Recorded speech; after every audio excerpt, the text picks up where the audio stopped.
À Paris, pendant la Fashion Week, le garde du corps du rappeur britannique Tion Wayne a été agressé par deux individus en pleine rue. Il a donc décidé de se défendre, mais avec un putain de couteau de cuisine de 30 cm.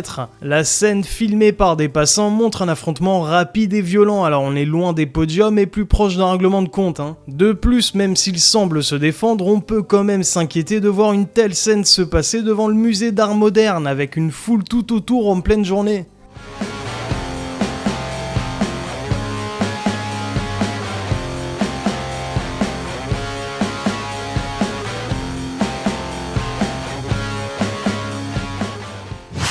Alors pour ceux qui n'auraient pas suivi, notre Rima Hassan nationale s'est fait invectiver en pleine rue par des salariés juifs d'une agence immobilière Orpi à Paris. Ces derniers déclarant qu'ils allaient, je cite, « brûler ta Palestine » en scandant des slogans en hébreu à la gloire d'Israël. Am Israël Chai, on va te la brûler ta Palestine.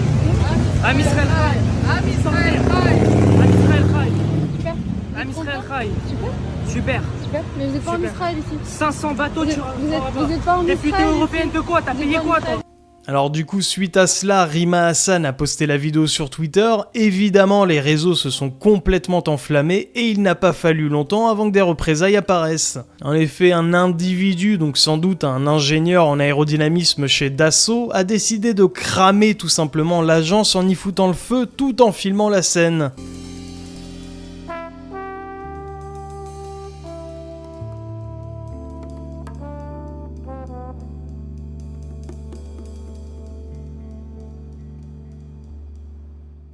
Du coup, Rima Hassan, sans doute gêné par la situation et ne voulant pas assumer ou juste pour se foutre de la gueule du monde, c'est possible aussi, a donc déclaré sur son compte Twitter que non, en fait la vidéo de l'agence qui crame c'est de l'IA, c'est de l'intelligence artificielle les amis, c'est la faute à Skynet et à Terminator. Bon alors malheureusement pour elle, des vidéos prises après coup montrent bel et bien que la vidéo était réelle comme on peut le voir actuellement sur l'écran. On a cette jolie photo et là on voit que ça a bien cramé aussi. Bon apparemment c'est pas rentré à l'intérieur, ça fait que cramer la façade. Alors personnellement, moi j'en ai un peu marre de tout ça, que ce soit en fait d'un côté comme de l'autre, ils m'énervent tous. Que ce soit les pro-Israël ou les pro-Palestine, ceux qui exportent là leur guerre sur notre sol, vous nous faites franchement chier, vous nous cassez les couilles. En plus, la France n'a pas vraiment besoin de ça en ce moment.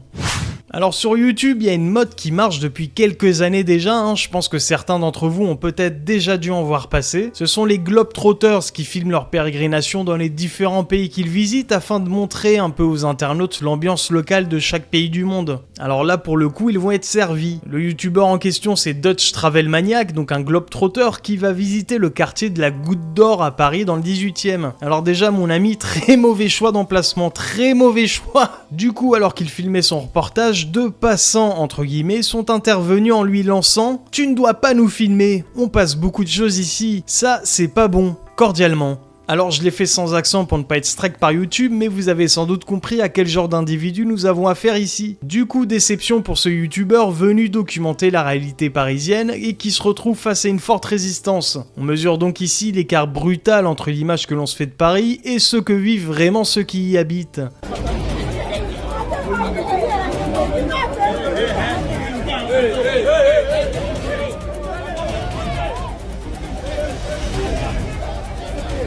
The guys keep following me. I don't know what the fuck they want. Yeah, MC, pourquoi tu nous filmes? No film? Pourquoi no film? Parce que tu ne dois pas nous filmer, parce qu'on passe beaucoup de choses ici, ça c'est pas bon. Si c'est pas toi, on peut bagarrer à cause de ça. I can film whatever I want. Non. Toi, t'es mon grand frère, on peut pas faire ça. Hein? Si c'est pas toi, on peut I don't bagarrer. understand. Parlez anglais, ami. Why is not you? You have to fight. This is my big brother. Huh? Don't do filmage here. It's not good. What do you want? No, I want to fight you because you can film me. No, you cannot do anything. I cannot do anything. No, you cannot. No. What do you want to do? I can do something. What do you want to do? I want to. What do you I want will to do? fight you. Huh? I'll fight you. Fight me. I want to fight you. Fight me. I know I will fight you. Just leave me alone. Just leave me alone. Just go. Go, Then go, you go, shoot go. me. You shoot me. Just go. I'm going Just to go. hold you. Just go. Just go. I'm going sir. to hold you. Just go. I'm going to fight to you. Fucking go. What do you Go, want? go, go, go, What do you want? go. Go. Hey!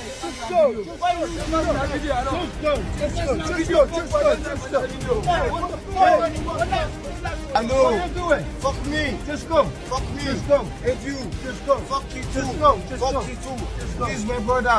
Oh, don't see me. Huh? I film myself. I film whatever the fuck I want to film. Why you fini.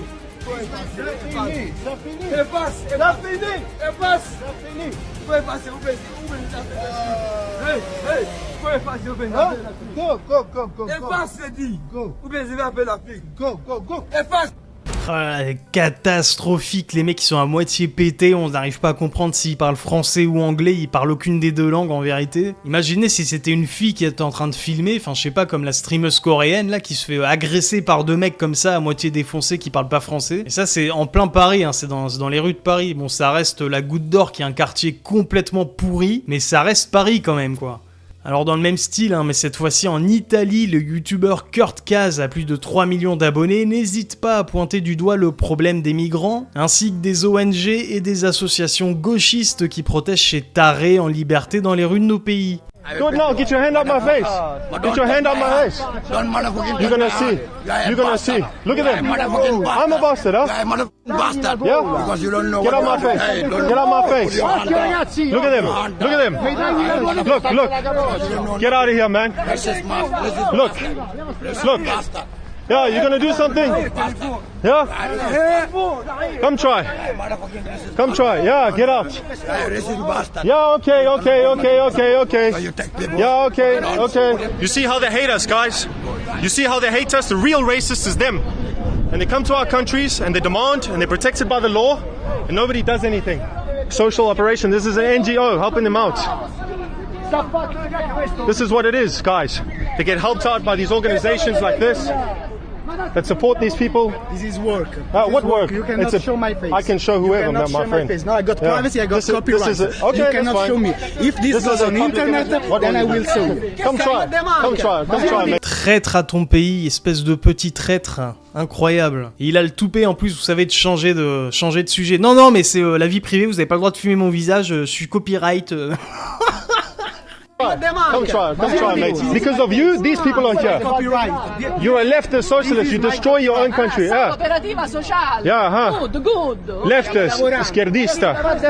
It's because of them we have these issues. Because of these fucking organizations, these lefty organizations that let the people in. The locals are sick of it. They are sick of it. They've had enough. And nobody's doing anything. Look, there they go. There they go.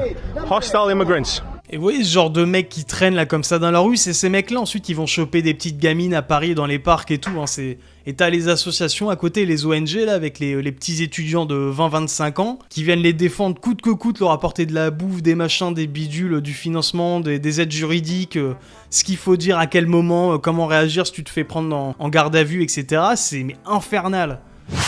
À Nanterre, le maire veut poser une plaque en mémoire de Naël et parle de justice à obtenir alors même qu'un procès est déjà en cours. Sans déconner vraiment, est-ce que c'est ça la priorité numéro 1 à Nanterre? Un élu de la République qui relaie le discours d'une partie des quartiers et de la gauche pour maintenir la paix sociale, quitte à ignorer que la justice suit déjà son cours et que le policier est toujours sous contrôle judiciaire en France. Là, on est plus simplement dans du deuil, hein, on est dans la soumission symbolique. Une place pour Naël, une place pour Naël, une place pour Naël, une place pour Naël, une place pour Naël, une place pour Naël, une place. Une plaque, une justice pour Naël, c'est ça qui est important. Voilà. Merci à tous d'être là, d'être mobilisés, et on restera tous ensemble jusqu'à ce qu'on obtienne justice pour Naël. Voilà. Merci à tous et du courage à Monia parce que c'est la maman à laquelle il faut penser aussi, ta grand-mère aussi. Ah mais comment il empeste la mauvaise foi et le clientélisme, c'est abusé. Jamel Debbouze, de passage à la gare de Lyon avec sa fille et son garde du corps, se fait suivre et limite harcelé par un débile accro au réseau qui ne comprend pas qu'une personne, même connue, n'apprécie pas qu'on filme ses enfants pendant de longues secondes et souhaiterait tout simplement profiter de son intimité avec sa famille. Je suis sur TikTok, est-ce que vous pouvez dire un petit coucou? Salut. Monsieur? Ah, vous avez pas le temps. Eh ben voilà, comme par hasard, voilà. Regardez, il est là. Ah oui les gars. Voilà les gars. Et c'est qui ça? C'est qui les gars? Jamel Debbouze. Voilà les gars. Et voilà les gars. Wesh, Jamel Debbouze qui prend le train, wesh. Comme par hasard. Comme par hasard. Il fallait que je le trouve ici. Oui, bonjour. T'es en live là? Oui, oui, je suis en live TikTok. Attends, voilà. Attends, bouge pas. Juste un truc. Petite dédicace, Attends, une petite dédicace, juste un truc. Attends, chef. Attends. Oui, t'inquiète. Oui, je la fume pas. T'inquiète. Y a pas de souci. Il a pris mon téléphone, wesh. Voilà, il a pris mon téléphone. Oh le bâtard. Il a dit juste fume. Wallah, wesh, wallah, c'est une dinguerie, wesh. Et vous avez vu, et il a pris mon téléphone, wesh. Et wallah, Jamel Debbouze, et c'est incroyable, il a la gare et tout, il a une vie comme tout le monde. Wesh, c'est un truc de fou, wesh, wallah. C'est marrant, il y a tout le monde autour, là, on voit qui est en train d'attendre son train normalement, et il y a qu'un seul cassos qui est là. Wesh, et Jamel Debbouze, wesh, et il prend le train, wesh. On a donc ici la réponse par vidéo du mec qui a filmé et on comprend bien que certains dans notre pays ont quelques soucis avec la notion de vie privée. Alors visiblement, quand t'es une célébrité, on aurait tous les droits sur toi hein, de te filmer sans te prévenir, afficher tes enfants sur les réseaux, te harceler. Pas de soucis parce qu'après tout, il est riche et connu, on s'en fout. Et pourtant, Dieu sait que je déteste Jamel Debbouze, notamment quand on connaît l'histoire derrière la perte de sa main. Mais ce genre d'attardé là qui croit que tout lui est dû et qui fait semblant de pas comprendre me fait sortir de mes gonds à chaque fois. Vous êtes sérieux quoi là? Non, sérieusement, vous êtes sérieux? Le mec, il est connu dans toute la France, tout le monde le connaît.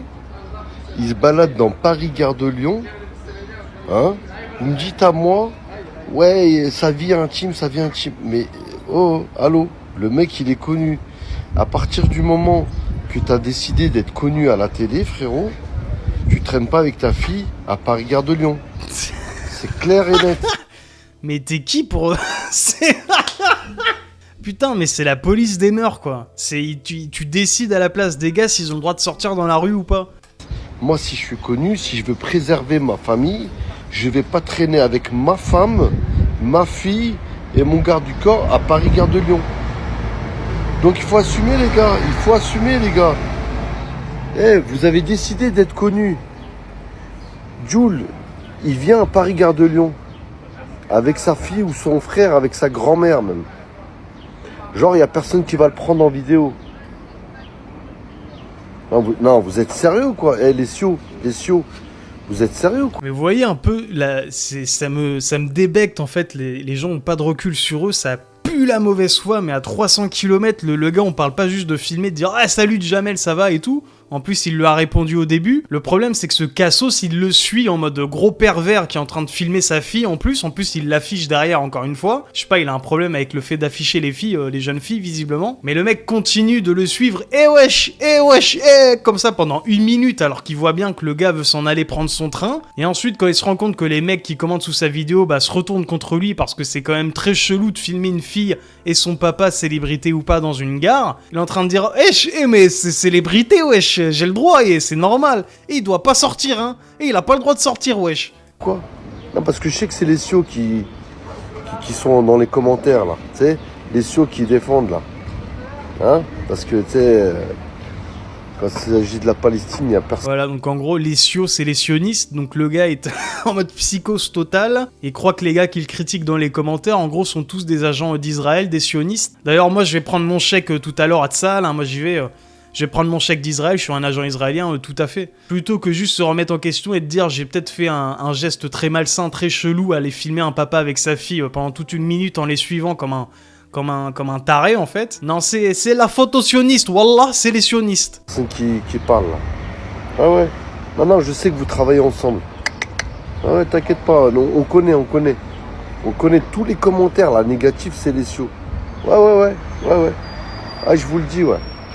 Ah ouais, Zarma voulait me mettre dans la sauce. Ouais, mais t'as filmé sa fille, non. Ouais, il y a sa fille, il y a sa femme et il y a son garde du corps. C'est bon? Qu'est-ce qu'il y a? Vous allez faire quoi? Nikom Madkom. C'est bon? Et alors, cette crowd. Voilà, donc on se rend compte que le mec a quelques soucis psy à mon avis quand même. Faudrait qu'il aille prendre du lithium, peut-être pour la bipolarité. Mais moi ça me rend dingue en fait. Je réagis plus sur cette vidéo que sur les autres séquences. C'est le toupet du gars. Et en fait ce genre de gars complètement taré, je me dis, s'ils sont prêts à faire ça, mais si t'es pas connu et que ta tête lui revient pas ou que il a un souci avec toi pour X ou Y raison, c'est le genre de mec qui va vouloir t'agresser ou t'afficher ou je sais pas quoi. Et ce genre de taré là, mais il y en a plein en France. Il y en a plein, il y a plein de vidéos de mecs comme ça, c'est un truc de malade, convaincu d'être dans le vrai, et de toute façon, si t'es pas d'accord avec lui, bah t'es qu'un sioniste, t'es qu'un sionnard, t'es payé par Israël, tout ça, vous voulez me mettre dans la sauce, wesh, wallah, vous êtes des fous, wesh. Jean-Paul Brighelli, ancien prof de prépa et agrégé de lettres, explique que beaucoup d'élèves arrivent avec 18 ou 20 de moyenne au bac et tombent entre 3 et 6 de moyenne dès les premiers devoirs d'études supérieures. Alors selon lui, ça serait leur valeur réelle. Une manière certes brutale de rappeler l'écart entre les notes du bac et les exigences du supérieur. Et au fond, une critique assez claire du nivellement par le haut qu'on nous vend depuis des années maintenant. Alors que vaut exactement le bac ? Eh bien, ça vous donne le droit, malheureusement, d'entrer en fac, sauf que les facs, de plus en plus, voire par exemple Paris-Orsay, etc., fabriquent des années zéro pour vous remettre à niveau, tellement ils savent, a priori, que votre niveau est au ras des pâquerettes. Voilà. Ensuite, ça vous donne le droit d'entrer, par exemple, quand vous êtes très très bon. Alors, c'est incroyable, il y a de plus en plus de bacheliers très très bons. Quand j'ai passé le bac, moi, en 1970, c'est vous dire, hein, ça date, il y avait aux alentours de 2 à 5% de mentions très bien. Actuellement, on frise les 20%. C'est incroyable ce que les élites se sont multipliées ces dernières années. Et l'excellence surtout de l'enseignement dispensé par l'Éducation nationale. Oui, voilà, excellence de l'enseignement, excellence des enseignants qui, d'ailleurs, se pressent pour passer les concours de recrutement, ainsi que nous le savons. Alors, j'ai été prof de prépa toutes ces dernières années. Je peux vous dire qu'on recrute des élèves qui ont une moyenne entre 18 et 20 au bac. Et quand ils commencent l'année entre 3 et 6. Voilà. Parce que c'est leur valeur réelle. Cher bachelier, vous allez fêter votre bac, c'est bien votre droit. Puis une fête de plus ou de moins, ça va changer les choses certainement. Mais il faut que vous sachiez que si vous avez eu 18 au bac, votre valeur réelle, c'est 5. Voilà. C'est ça la réalité. Alors en dessous du coup les commentaires sont remplis de jeunes qui se prennent pour Will Hunting et défendent le fait qu'ils ont un excellent niveau et que la prépa de toute façon c'est de l'arnaque de bourgeois. Je vous laisse vous faire votre propre avis. Sur un live de la France Insoumise avec Mélenchon et Antoine Léaumont alias Le Fayot, un internaute s'indigne du patrimoine supposé de Mélenchon, un politicien de carrière très à gauche donc a priori pas censé être riche. Et là, Mélenchon pète un plomb, insultant vigoureusement à la moindre critique. C'est assez pathétique et malaisant, comme si dès qu'une vérité débarque, son réflexe était l'agression verbale comme un enfant plutôt que les faits. On commence à avoir l'habitude avec lui. Attends, il y a un con là, je veux à tout prix arrêter ça. Vas-y, montre ta vilaine figure. Montre ta vilaine figure. Il parle de moi comme d'un multimilliardaire. Tu sais pourquoi ? De quoi, qui ça ? Mais oui, il est tellement bête, tu vois ? Il est tellement abruti, le mec. Ouais. Il est tellement abruti qu'il regarde les trucs de la fachosphère. Et bien qu'il raconte que je suis multimillionnaire. Et comme il y en a... Milliardaire. Ouais, maintenant c'est multimilliardaire. J'ai connu une meuf comme ça à Marseille. Elle venait à tous les rassemblements, elle criait « Il est millionnaire, ne l'écoutez pas !» Et après elle disait « Non, il est milliardaire !» Bon, ce sont des crétins. Je ne suis pas milliardaire ni millionnaire, d'accord ? Toi, t'as une bagnole, pas moi. Toi, t'as un cheval, il paraît. Je reconnais ton nom. Il paraît que t'as un cheval dans ton château. Bah, pas moi, j'ai ni château, ni cheval, ok ? Voilà que vous êtes des pauvres types. Mais tu sais, attends, tu sais que... Facho. J'ai fait... Le petit facho à la fin. Putain, la panoplie mélenchonienne. Alors ça sert à rien de partir dans les hyperboles, à faire des sophismes, à parler d'une histoire... à l'époque, il y a 10 ans, il y avait une meuf en manifestation à Marseille, elle m'a dit que j'étais multimilliardaire, machin. Non, t'es millionnaire. T'es pas milliardaire, t'es millionnaire. Regardez cette image, dans les 2% les plus riches, la valeur totale en fait de tout son patrimoine, donc 1,2 million d'euros, valeur de son appartement parisien, 170 000 euros valeur de sa maison dans le Loiret, plus quasiment 100 000 euros valeur de son patrimoine hors immobilier. Son patrimoine brut d'environ 1,47 million d'euros situerait Jean-Luc Mélenchon, si l'on prend comme référence les données de l'INSEE datant de 2018, parmi les 2% des ménages les plus aisés. Sachant que la très grosse majorité des gens ne gagneront jamais 1 million d'euros dans toute leur vie, même cumulé, patrimoine, salaire, tout ce que vous voulez, la majorité des gens toucheront jamais 1 million d'euros. Donc si t'es pas multimilliardaire, t'es millionnaire. Voilà, il faut juste l'assumer en fait. Mais bon, qu'on vient de la LFI, c'est un peu compliqué quoi. Voilà, sur ce, merci à toutes et à tous d'avoir regardé la vidéo. N'hésitez pas à lâcher un petit pouce bleu, un commentaire pour le référencement ou à vous abonner si vous avez apprécié. Moi je vous dis prenez soin de vous, la santé c'est le plus important. À la prochaine, allez salut!